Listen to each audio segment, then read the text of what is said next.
Hello, everybody. Welcome to our 5-minute daily devotionals for today.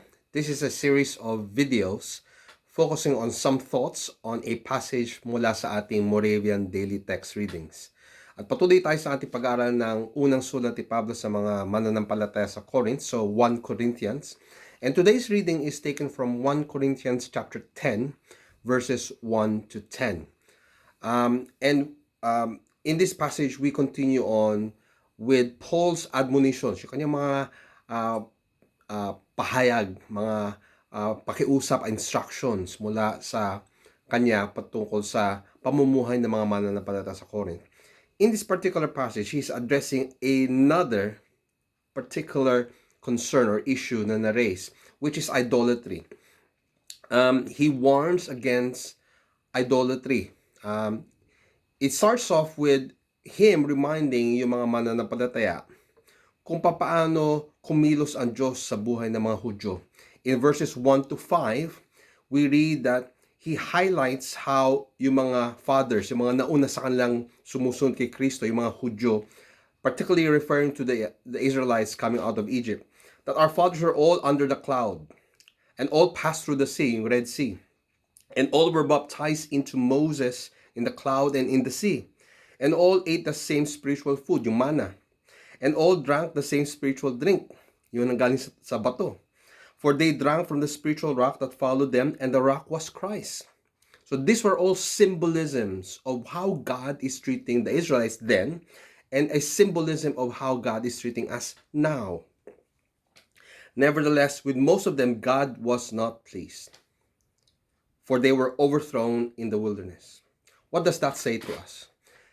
Hindi nangahulugan na ang pagpapala ng Diyos na ay binubuhos sa atin ay patunay na tayo'y katanggap-tanggap kalugod-lugod sa ating mga ugali sa harapan ng Diyos. There is in fact a judgment that comes to those that continue to serve other idols other than God. Now these things are examples, sabi dito sa verse 6, that we might not desire evil as they did. Na huwag tayong gumaya sa kanilang makasalanan na pamumuhay. Totoo na sila ay nakatanggap ng pagpapala sa Diyos. At marahil, inisip natin, pinagpapala mo ako ng Diyos eh. Hinahayaan niya na ma-enjoy ko yung buhay ko sa kanyang pagpapala. But that does not mean that all things are well between us and God if we continue to ignore God. Do not be idolaters, verse 7. Do not be idolaters as some of them were. As it is written, the people sat down, eat and drink, and rose up to play. They went on doing things that they want to do against the admonition and instruction of God. Are there things that God is telling you not to do and we still continue to do? Are there things that we should be doing na hindi natin ginagawa? In both situations, that is considered sin, not acceptable before God. We must not indulge in sexual immorality, as some of them did.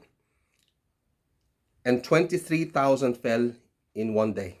Such is the judgment that comes if we continue to ignore God's instructions. 23,000, sige nga. Sa digmaan mo lang nakikita yung mga ganyang karaming casualties. And yet, in His judgment, righteous and just judgment, He put to death 23,000 in one day.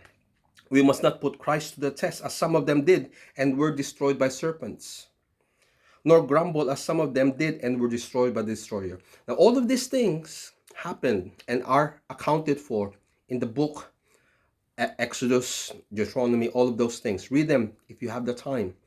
But the point really is, God has already given us instructions on how we should live in accordance to His will. Now, we should not think that as we enjoy God's blessing, that all is well, that we can continue to live our own lives. Remember, Christ is still Lord. He is our Savior, yes, and we enjoy the blessings of that salvation, but He is Lord. He is the one who decides for us. He is the one who should direct us. He is the one that should tell us on how to go about living our lives. Are we submitting to God's Lordship, to the Lordship of Jesus Christ?